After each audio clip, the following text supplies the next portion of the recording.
사랑의 교우님들 평안하십니까? 이 시간 전 북미주에 함께 하시는 교우님들께 주님의 이름으로 문안드립니다. 저는 미주협회 여성 선교부를 위해 일하고 있고 올랜도 중앙교회에 몸담고 있는 김현재입니다. 우리는 급변하는 이 시대를 살아가면서 예수님 이 땅에 곧 오심이 임박했음을 날마다 피부로 절감합니다. 그러기에 우리는 노아의 때와 같은 이 시대에 우리의 영적 재단을 점검하며 늘 말씀과 기도로 전신갑주를 입고 매일의 삶을 무장하며 그 옛날 바알 선지자들과 대항한 엘리야와 같은 심정으로 하나님 앞에 나아갈 때라고 생각합니다. 앞으로 사흘간에 걸쳐 펼쳐질 귀한 말씀들이 을의 연례 행사 치르듯 스쳐 지나가는 그런 영성 세미나가 되지 않기를 정말 간절히 이 시간을 위해 기도해 왔습니다. 부디 이번 영성회를 통해 우리의 삶에 변화가 일어나고 무너지고 상한 우리 영혼에 여호와의 불이 우리 마음 가운데 뜨겁게 임하셔서 온전한 믿음으로 하나님께 향하는 부흥의 시간이 되기를 간절히 소원하며 각 교회 여성 선교 활동을 열심히 하고 계신 모든 집사님들께 엘리야와 같은 심정으로 남은 무리의 긍지를 갖고 일하실 때 크신 하나님의 축복이 임하시리라 믿어 의심치 않습니다. 모든 순서마다 감사와 은혜가 넘치는 귀한 시간들로 채워주시옵기를 간절히 바라며 말씀을 마치겠습니다. 감사합니다. 사랑하는 성도 여러분 안녕하십니까? 주님의 이름으로 문안드립니다. 그동안 팬데믹으로 인해서 교회들이 정상적으로 활동하지 못했을 뿐만 아니라 모이는 일조차도 어려움을 겪고 있습니다. 이러한 때에 미주교협회 여성선교부는 영성 세미나를 통하여 미주교회 성도님들의 믿음을 더욱 돈독하게 하고 하나님의 사업에 대한 열정을 더 뜨겁게 하기 위해서 말씀 집회를 갖게 되었습니다. 오전 강의는 박종기 박사님의 인체 생리학 강의를 통해서 의료 선교사들이 기본적으로 알아야 할 부분들을 공부하게 되었습니다. 그리고 저녁 강의는 한국 시조사 편집국장이신 박재만 목사님을 통해 오직 주 예수님뿐일세라는 주제로 말씀해 주시겠습니다. 성령 충만한 집회가 되도록 기도하겠습니다. 많은 은혜 받으시기 바랍니다. 감사합니다.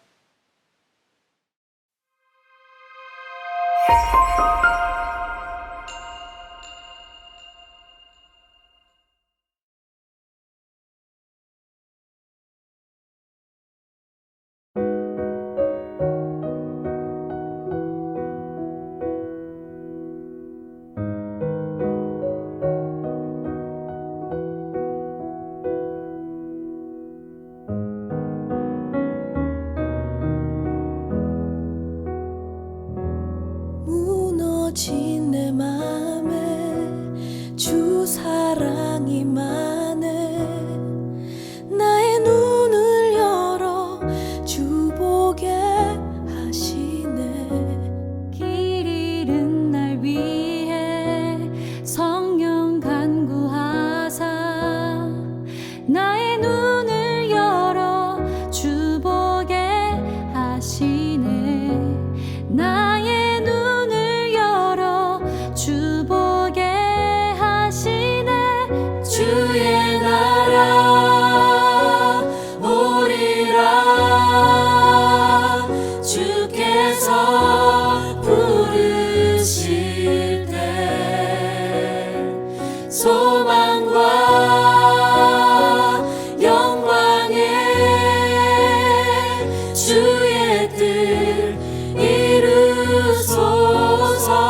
시간 지나가고 잠이 영원하네.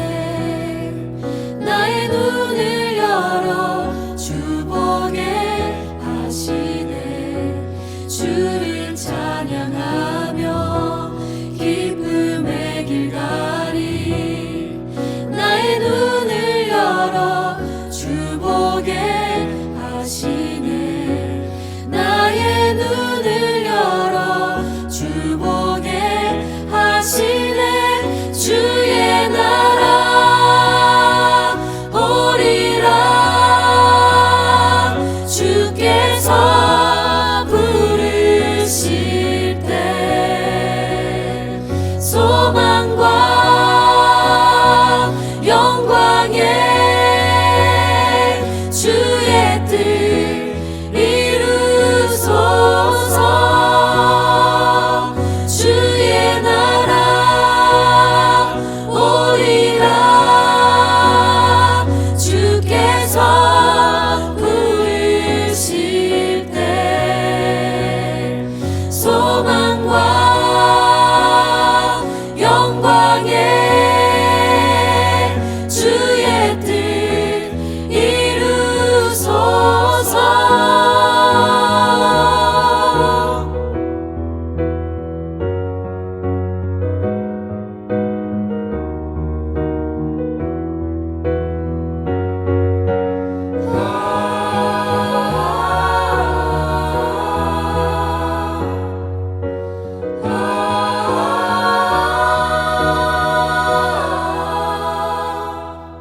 나의 눈을 열어 주 보게 하시네.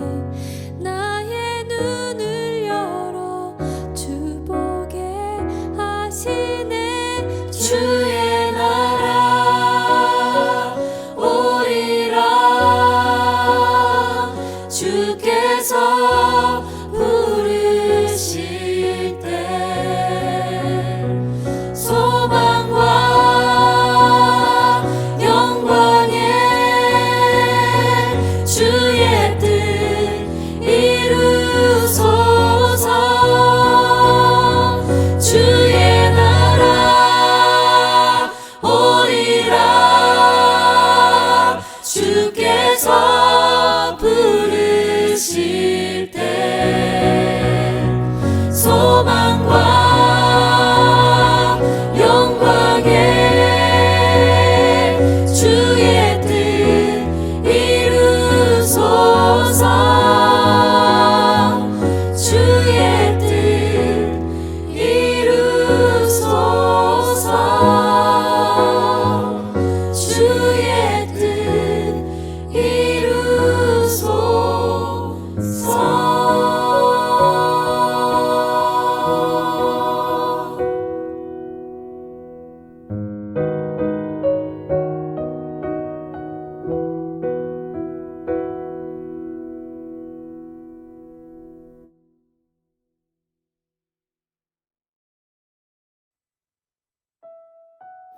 우리를 사랑하시는 아버지, 주님의 한없는 은혜와 사랑에 감사드립니다. 우리가 누려왔던 모든 것들이 당연한 것이 아니라 하나님의 은혜였다는 것, 우리가 지금 숨쉬고 살아있다는 것마저도 주님의 은혜라는 것을 또다시 한번 확인시켜 주시니 감사드립니다. 오늘 영성부흥회가 시작되는 첫날이 오니 끝나는 날까지 성령님 우리에게 임하시고 이 시간에 말씀을 준비하신 주님의 종 박종기 원장님과 함께 하셔서 원장님이 주님의 마이크 역할을 잘 감당할 수 있도록 역사하여 주세요. 저희는 저희대로 듣고만 끝나는 것이 아니라 우리 예수님처럼 아낌없이 나누어 주는 자, 우리 예수님의 축복의 통로가 되게 하소서. 예수님의 이름으로 기도드립니다. 아멘.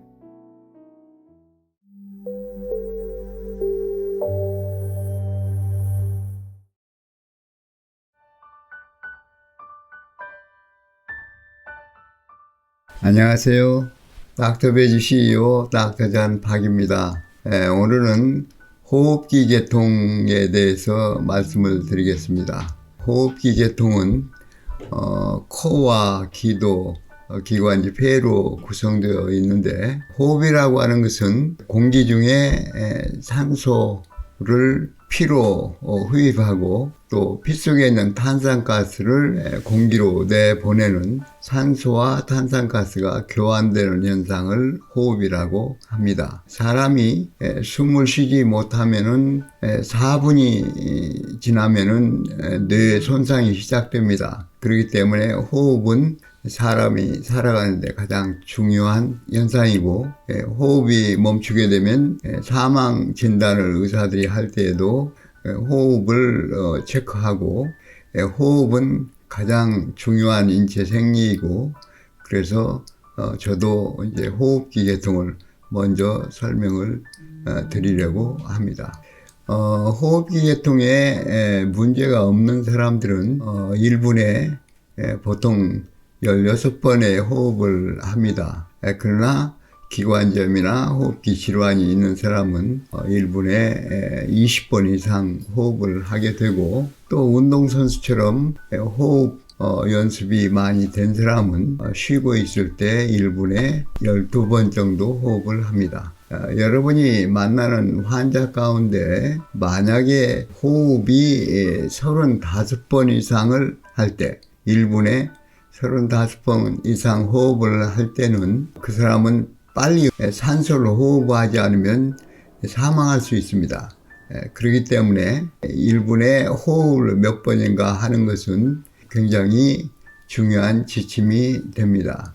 병원에 가면 일반인들이 폐 기능 검사를 하게 되는데, 호흡을 얼마나 효율적으로 하는가, 폐 활량이 얼마가 되고 또 1초 동안에 호흡하는 양이 얼마가 되는지를 다 측정해서 이 사람들의 폐 기능을 검사를 합니다. 대략 질환들을 분류를 하면 급성 질환이 있고 만성 질환이 있으며, 또 감염성 질환과 비감염성 질환이 있습니다. 또 감염성 질환이라 할지라도 호흡기 계통에서는 상기도 감염, 또 하기도 감염, 이렇게 분류를 합니다. 그래서 의사들은 환자가 호흡기 계통에 문제를 가지고 병원에 왔을 때 그 환자들의 폐 기능을 검사를 하고 엑스레이나 CT를 찍어서 어떤 질환이 있는지를 진단하게 됩니다. 오늘은 제가 만성적인 폐 질환 가운데 대표적으로 폐암을 예로 들어서 말씀드리려고 합니다. 폐암은 우선 크게 두 가지로 나누는데, 소세포 폐암과 비소세포 폐암으로 나눕니다. 의사가 폐암 혹은 폐 종양을 조직 검사했을 때 현미경으로 보면은 그 세포의 크기가 작은 것을 소세포 폐암이라고 하고, 종양세포의 크기가 작지 않을 때 비소세포암, 그렇게 얘기를 합니다. 비소세포암은 또다시 편평세포암과 선암, 그리고 대세포암 또는 폐포세포암, 이렇게 세 가지로 나눠서 결과적으로 폐암 가운데는 4가지 종류의 폐암이 분류될 수 있습니다. 그 가운데 이제 가장 예후가 나쁜 것이 소세포 폐암입니다. 그리고 비소세포암 가운데 특별히 편평세포암과 소세포암은 담배를 많이 피우는 흡연자들이 많이 걸리는 폐암입니다. 그러나 선암이나 대세포암 또는 폐포세포암은 담배를 피우지 않을지라도 비흡연자지만 간접흡연을 통해서 선암이나 대세포암이 올 수 있습니다. 또는 직장에서 흡연자들이 많아서 공기에 담배를 피운 그 연기가 많은데 그것을 호흡하는 사람들이 비소세포암이 걸리는 수가 많이 있습니다. 폐암 가운데 이제 4가지 종류를 얘기를 했지만, 각 폐암은 또 조직 검사를 해보면은 그 악성도가 각각 다릅니다. 가장 좋은 것이 잘 분화된 세포이고, 그 다음 예후가 나쁜 것이 중간 분화 세포, 그 다음에 약간 분화세포, 비분화세포가 가장 예후가 나쁩니다. 이것은 모든 폐암 종류에 다 해당이 되고 사실은 폐암뿐만 아니라 모든 암의 조직검사를 했을 때 악성들을 4가지로 구분할 수 있습니다. 물론 또 폐암이 폐에만 국한되어 있는가, 그 암 종양의 크기가 얼마나 되는가, 인프리얼에 전이가 되어 있는가, 혹은 다른 장기에 전이가 되어 있는가에 따라서 1기, 2기, 3기, 4기 이렇게 기수를 나눕니다. 그래서 거기에 따라서 이제 예후가 또 달라지죠. 이러한 진단을 하고 분류를 하고 하는 일은 병원에서 의사들이 하는 일이기 때문에 이런 의료인이 아닌 사람이 호흡기 질환을 쉽게 진단하고 거기 예후나 이런 것을 얘기할 수가 없습니다.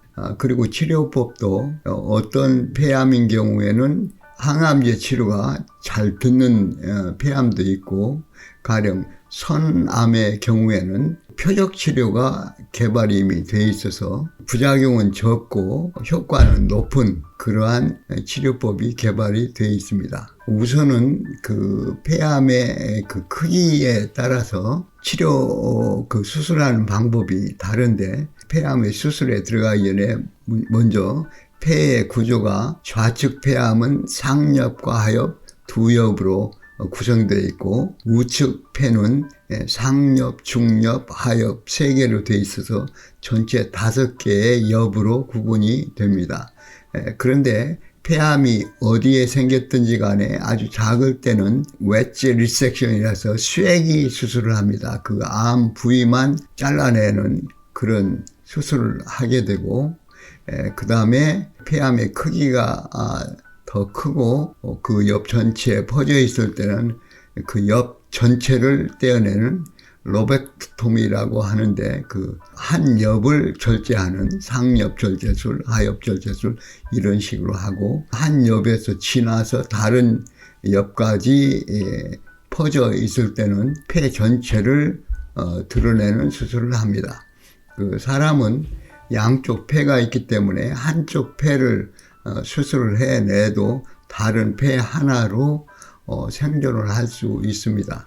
만약에 이제 폐암이 다른 장기에 전이가 됐다든지 또는 암이 양쪽 폐에 있을 때는 수술을 할 수는 없을 것입니다. 수술과 폐암을 치료하는 방법이 수술과 방사선, 항암제 이 3가지 방법으로 치료를 하는데, 요즘에 이제 면역 치료가 또 활성화돼서 병원에서 면역 치료도 합니다. 우리가 뉴스타트를 하는 사람들은 어떻게 이 폐암에 걸린 환자를 치료를 도울 수 있겠는가? 그러면 이제 가장 중요한 것이 사람의 마음을 안정시키는 일입니다. 폐암의 진단을 받은 사람은 죽음을 생각하고 우울증에 빠지기도 하고 불안하고 잠도 못 자고 굉장히 공포에 시달리고 이런 정신적인 문제가 있기 때문에 마음이 몸에 영향을 미치고 몸이 또 마음에 영향을 미치는 것이기 때문에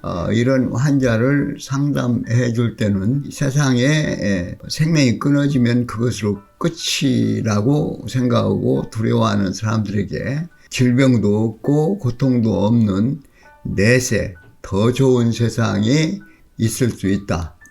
그것을 희망을 주고 안내를 해 주는 일이 정신적인 안정을 시키고 그렇게 하는데 큰 도움이 되리라고 생각합니다. 호흡을 하는 데 있어서 일반적으로는 가만히 있을 때는 복식호흡을 하지 않고, 복식호흡이라고 하는 것은 숨을 쉴 때 배가 앞으로 불룩 나오게 하면서 장이 앞으로 나가고 흉곽과 복강을 구분하는 횡격막이 쭉 밑으로 반듯하게 되면서 공기를 폐의 맨 밑바닥 부분까지 끌어들이는 호흡입니다. 보통 훈련을 시킬 때 하나, 둘, 셋, 넷, 4초 동안에 공기를 천천히 배가 나오면서 폐의 끝에까지 끌어들이게 하고, 그 다음에 하나, 둘, 셋, 넷, 4초 동안 그대로 머물러 있고, 내보낼 때도 하나, 둘, 셋, 넷 세면서 4초 동안 호흡을 이제 공기를 내보내면은 1분에 한 번 호흡하는데 12초가 걸리기 때문에 5번의 호흡을 하게 되는 것입니다. 호흡이 이렇게 느리게 하면서 깊은 심호흡을 하게 되면 산소를 더 효과적으로 교환할 수가 있고 호흡이 더 효율적으로 되고 그럴 뿐만 아니라 우리가 이제 스트레스를 받는 사람이 가령 내장 기관들이 이제 심장도 있고 위장도 있고 여러 가지 기관들이 있는데 이런 기관들이 스트레스를 받을 때는 가령 폐는 호흡이 빨라지고 또 동공은 늘어나고 심장은 빨리 뛰고 이런 현상을 본인이 조절할 수가 없고 자율적으로 자율신경에 의해서 조절이 되는데 그것을 유일하게 내장 기관 가운데 폐에만은 자기가 자율적으로도 숨을 안 쉬려고 해도 자동적으로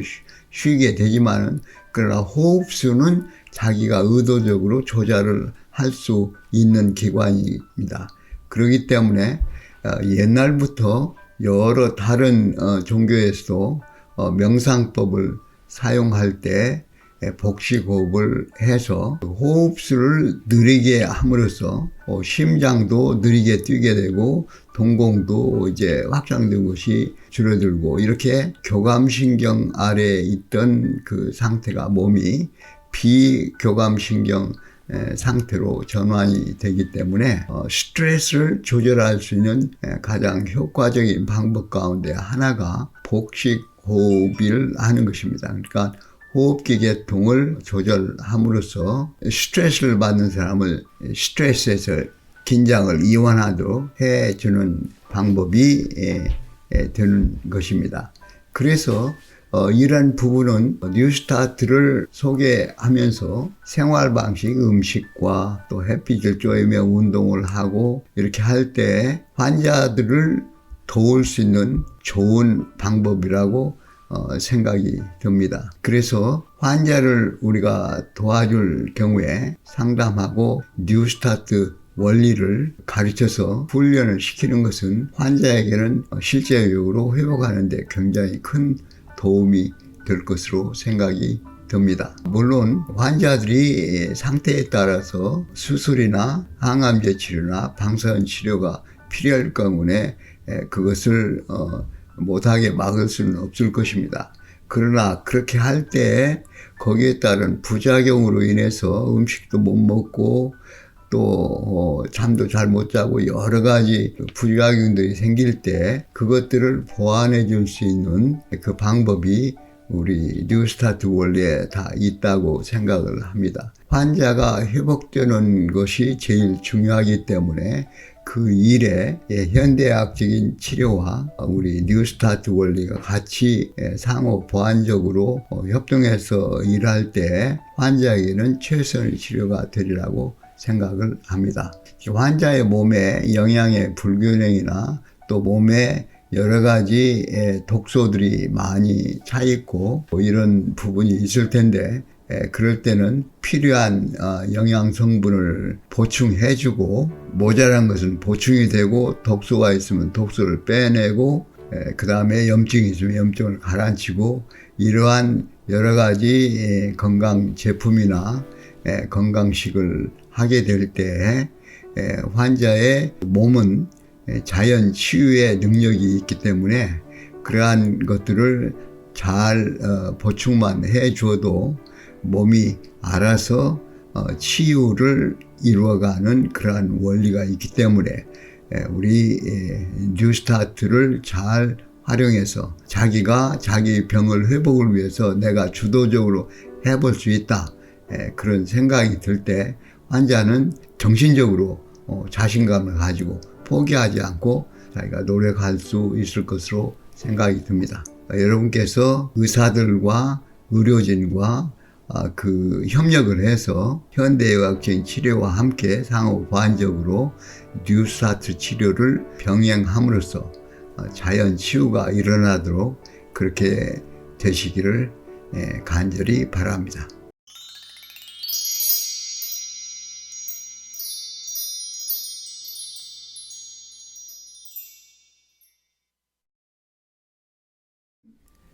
소화기 계통에 대해서 말씀을 드리려고 합니다. 소화기 계통은 사람이 숨만 쉬고 사는 것이 아니라 음식을 먹어서 영양분을 섭취해야 살 수 있기 때문에 영양분을 섭취하는 담당 기관이 이제 입으로부터 시작해서 식도, 위, 소장, 대장, 그리고 보조기관으로 간과 담낭, 췌장 등이 여기에 해당이 됩니다. 그래서 음식을 우리 입에서 씹어서 넘기면 식도를 통해서 위로 들어가서 위에서는 음식을 죽처럼 반죽을 해가지고 조금씩 소장으로 내보내게 되고, 소장의 첫 부분인 십이지장에 소화액이 췌장으로부터 탄수화물, 지방질, 단백질 소화하는 소화효소가 분비가 되고, 또한 담즙에서는 담낭에서 간에서 이제 담즙이 생성이 되면은 그 담즙이 담관을 통해서 담낭으로 모이고 거기서 농축되었다가 이제 신호에 따라서 지방질이 들어올 때는 담즙이 분비돼서 십이장에 나오게 되고, 탄수화물은 또한 탄수화물을 소화하는 효소가 췌장에서 나오고, 또 단백질 소화하는 효소도 췌장에서 나옵니다. 위에서는 소화를 시키는 것이 아니라 반죽을 시키는데, 다만 단백질 소화하는 효소가 거기서 나와서 큰 단백질 덩어리를 소화시키는 잘게 하는 그런 역할이 있고, 입에서 음식을 씹을 때부터 탄수화물은 소화시키는 아밀레이자라는 탄수화물 소화 효소가 나와서 입에서 오래 씹으면 그만큼 소화가 많이 진행이 돼서 장에서 소화하는데 훨씬 쉽게 됩니다.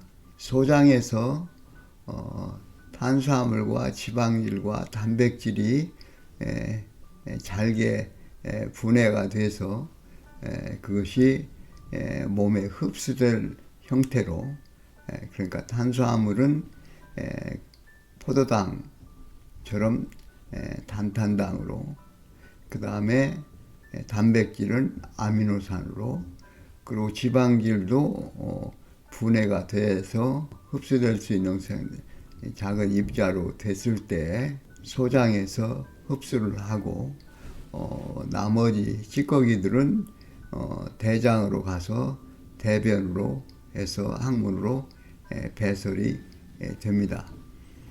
그래서 우리가 음식을 먹고 소화를 시켜서 흡수를 하고 배설하는 데 있어서 생기는 질병들이 많이 있는데, 급성으로 생기는 병도 있고 만성으로 생기는 질병도 있고, 또 감염에 의한 것도 있고 비감염성 질환도 있지만은, 오늘은 대장암을 예로 들어서 현대의학과 뉴스타트가 어떻게 상호 보완적으로 도울 수 있는지를 말씀드려 보겠습니다. 위장에 질환이 있을 때 위에도 질환이 있고 대장에도 질환이 있을 수 있는데, 대장암을 제가 선택해서 말씀드리는 이유는 위암이 사실은 대장암보다 한국인에게는 더 많습니다만은, 그러나 위암은 감소 추세에 있고 대장암은 증가 추세에 있기 때문에 조기 진단해서 조기 치료하는 그 효율성이 대장암이 훨씬 높기 때문에 예로 들어서 말씀을 드리려고 합니다. 대장암의 원인을 보면은 그 음식에 섬유질이나 이런 성분이 모자랄 때, 가령 섬유질은 식물성 음식에 채소나 과일이나 이런 데 많이 있지, 고기나 계란이나 우유나 이런 데는 거의 섬유질이 없습니다. 그렇기 때문에 음식을 육식 위주로 하고 채소나 과일을 많이 먹지 않을 경우에는 반드시 음식의 섬유질이 모자라기 때문에 장에서 이제 음식이 섬유질이 많지 않으면은 소화 흡수하고 남은 찌꺼기가 얼마 되지 않기 때문에 사람들이 그 대변을 자주 보지 않고 그 찌꺼기가 오래 머물게 됩니다. 영양분을 섭취한 그 찌꺼기가 너무 오래 대장에 머물러 있으면은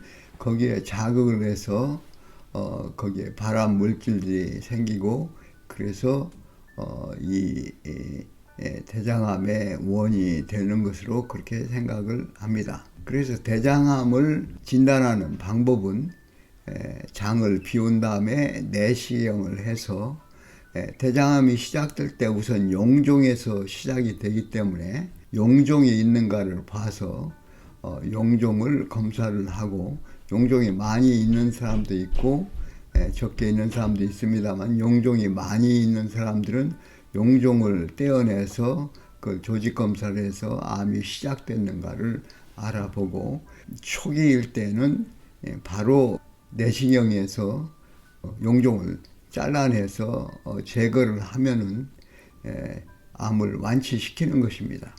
그래서 용종에 암이 생긴 다음에 이제 대장벽으로 이제 옮겨가서 대장암이 되기까지 그 시간이 오래 걸리기 때문에 대장 내시경을 해서 용종이 있는가를 보고 그것이 있으면은 떼어내서 거기에 암이 시작됐는가를 보고 이런 조처를 통해서 암을 조기에 발견하고 해결할 수가 있습니다. 이런 일은 물론 병원에 가서 의사들이 해줘야지 자기가 할 수 있는 일이 아니죠. 그렇기 때문에 대장암을 진단하는 데 있어서 병원에 꼭 가서 정기적으로 용종이 있는가를 확인하고 또 용종을 떼어내서 조직 검사를 하고 그런 검진을 꼭 해야 될 것으로 생각이 듭니다.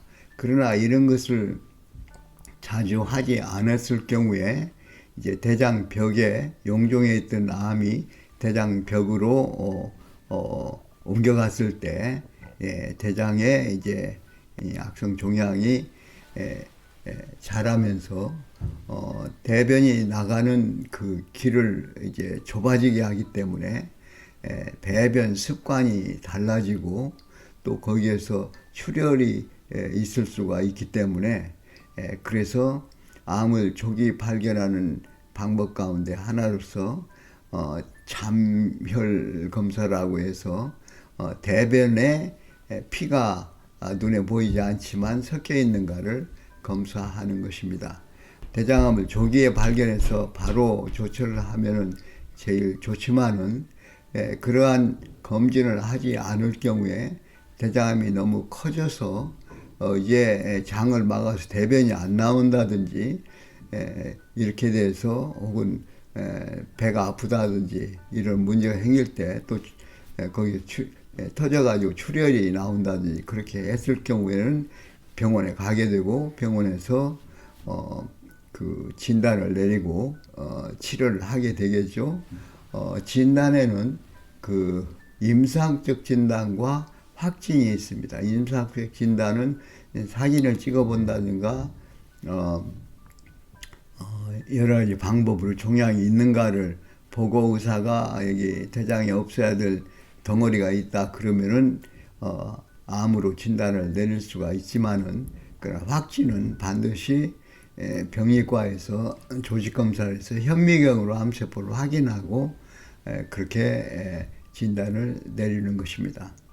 이제 대장암의 진단을 받았을 때 암 환자에게 그 암의 악성도가 폐암에서 말씀드린 대로 잘 분화된 세포냐 아니면 중간 분화된 세포냐, 약간 분화된 세포냐, 아니면 미분화된 세포냐에 따라서 악성도가 다르기 때문에 반드시 환자는 의사에게 그것을 물어서 자기의 암세포의 악성도가 어떤 것인지를 알아야 할 것입니다.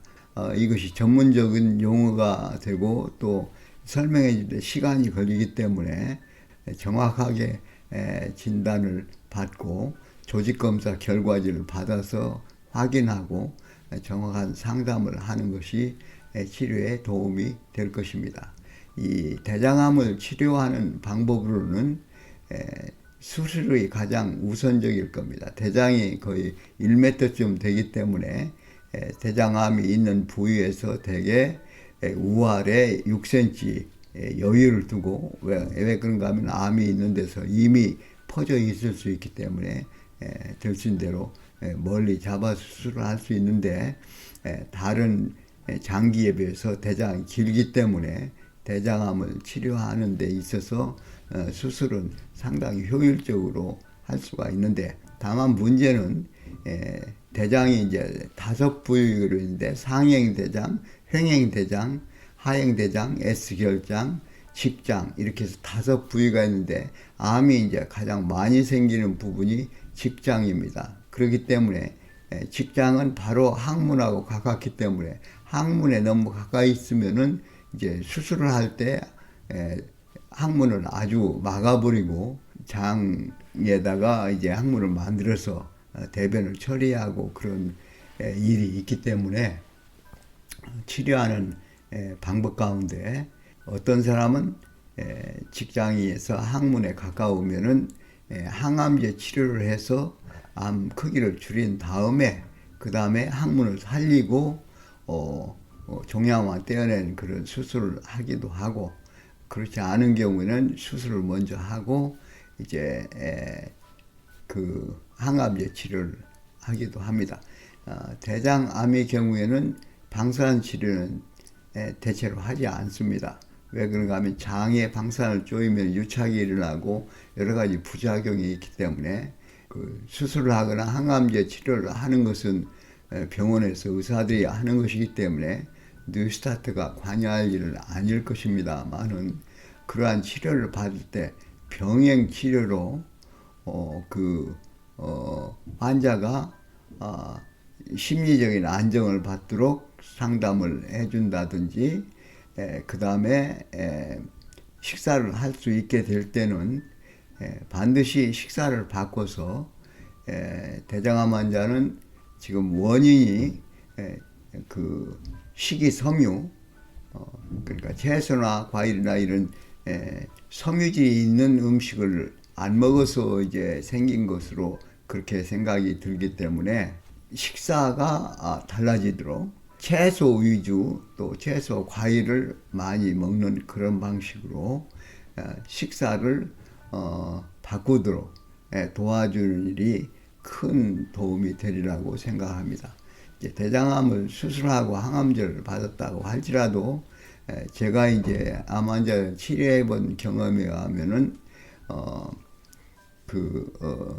옛날 생활을 그대로 하면은 재발하기가 아주 쉽습니다. 암 환자가 한번 암이 걸린 사람이 다시 재발하는 것은 암 안 걸린 사람 암 걸린 것보다 훨씬 더 자주 일어나는 일이기 때문에 반드시 그 암의 이 대장암의 원인이 섬유질이 모자라서 그렇게 된 것이라고 생각이 들면은 그 다음에는 식사 방법을 바꿔버려야 되는 것입니다. 식사를 그러면은 늘 고기만 먹고 우유 계란을 마음대로 먹던 사람을 채소를 먹고 과일을 먹고 이런 식사 생활을 바꿔주는 것은 쉬운 일이 아닙니다. 그러나 한 3주일만 훈련시키면은 즐겨 먹는 것을 보았습니다. 그래서 환자들에게 우리 뉴스타트 하는 사람들을 대장암, 소화기계통에 대표적으로 대장암에 걸린 사람에게는 채식을 하고 음식을 많이 씹어서 먹고 또 운동을 하고 햇빛을 쬐이고 신선한 공기를 그 호흡하고 이렇게 하는 훈련들을 시켜줌으로써 이 사람이 회복되는데 많은 도움이 될 수 있으리라고 생각합니다.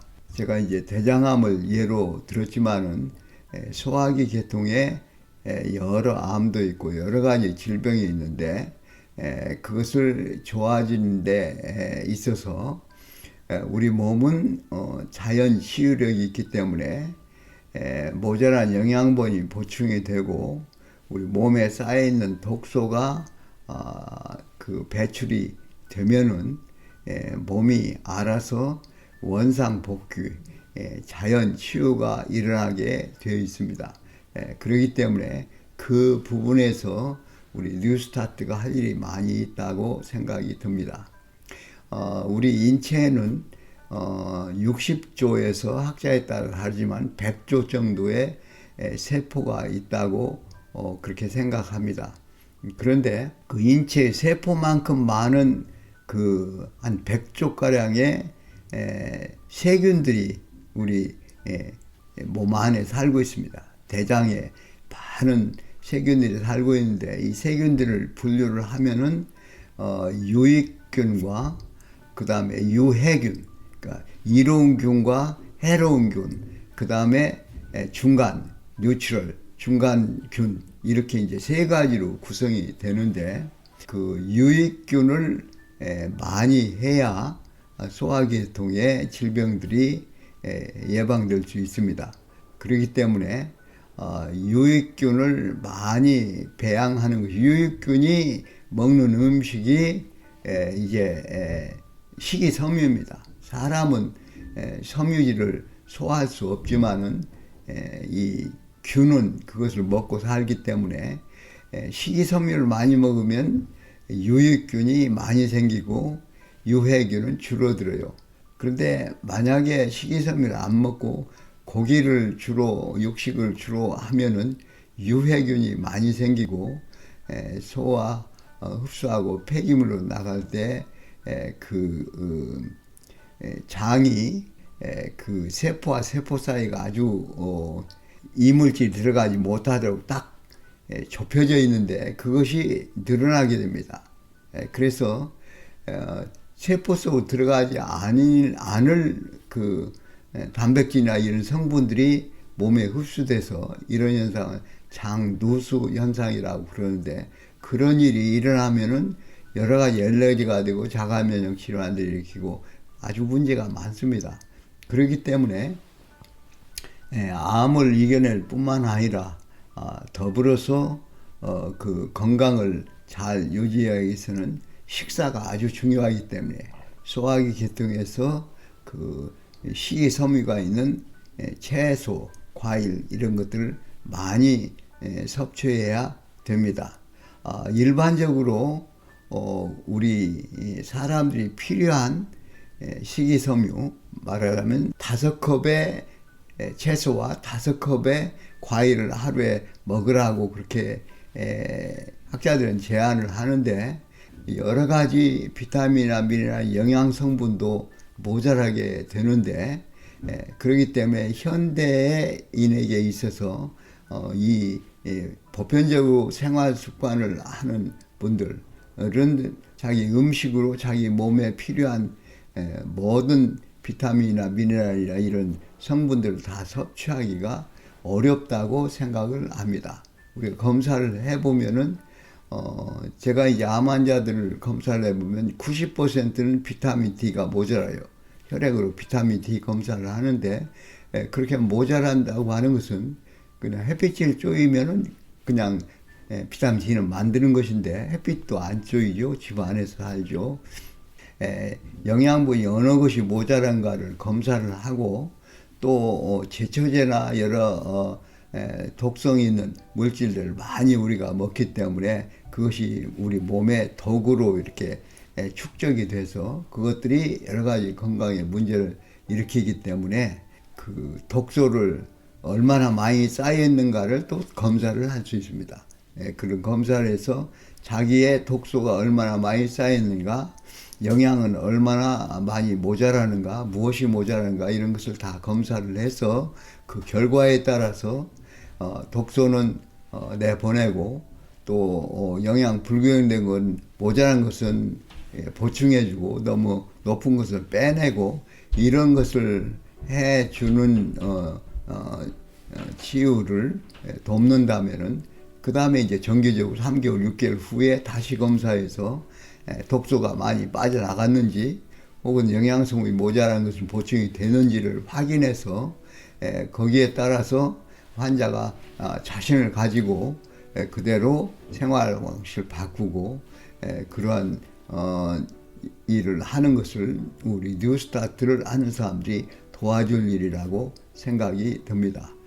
그렇게 할 때 환자는 그 건강이 근원적으로 좋아져서 암이 걸렸던 분이 암이 다시 재발하지 않게 되고 암이 안 걸린 사람은 암을 예방해서 암에 걸리지 않게 되고 100세 시대 사람들이 오래 살 경우에 치매가 많이 걸리는데 이것도 같은 원리입니다. 독소로가 쌓이고 그 다음에 영양이 불균형되고 또 염증이 생기고 이런 것 때문에 치매가 걸린다고 알츠하이머 치매 걸린다고 그렇게 연구 결과가 나오고 있으니까 아무쪼록 여러분께서 그 현대학적인 치료를 받으면서 동시에 또는 그 이후에 암 치료를 하면 보통 6개월이면 끝나거든요. 수술하고 항암제하고 그렇게 6개월이면 끝나는데 그 다음에 한 5년 동안 재발이 없이 살려면은 그 동안의 생활을 어떻게 하느냐? 암 걸리게 한 그 생활을 그대로 계속하면 또 재발할 것이기 때문에 그 생활 방식을 바꿔주는 것이 우리 뉴스타트를 하는 사람들이 해줘야 될 일이라고 생각이 듭니다.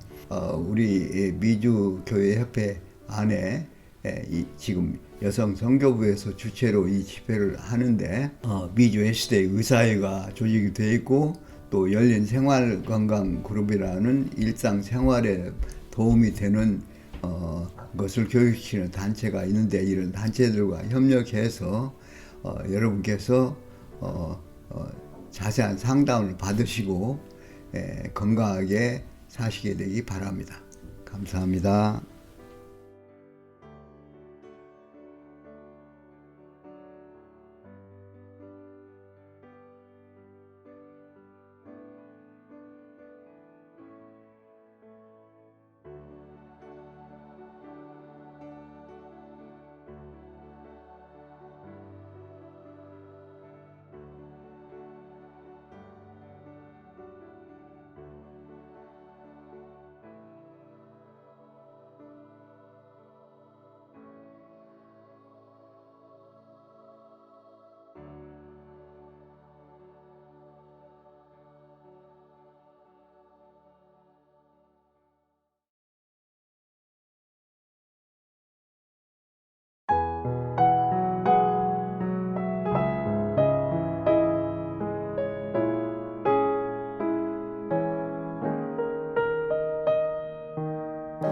눈 감으면 내 맘에 노래인데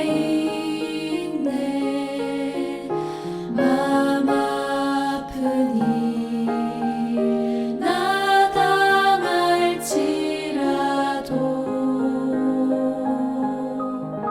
이 모든 것 다 지진 돌 되리라. 이 세상은 내 집이 아닐세. 그때까지 내 마음 노래하며 끝까지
자비로우신 하늘 아버지, 저희가 생명을 유지할 수 있도록 도와주셔서 감사합니다.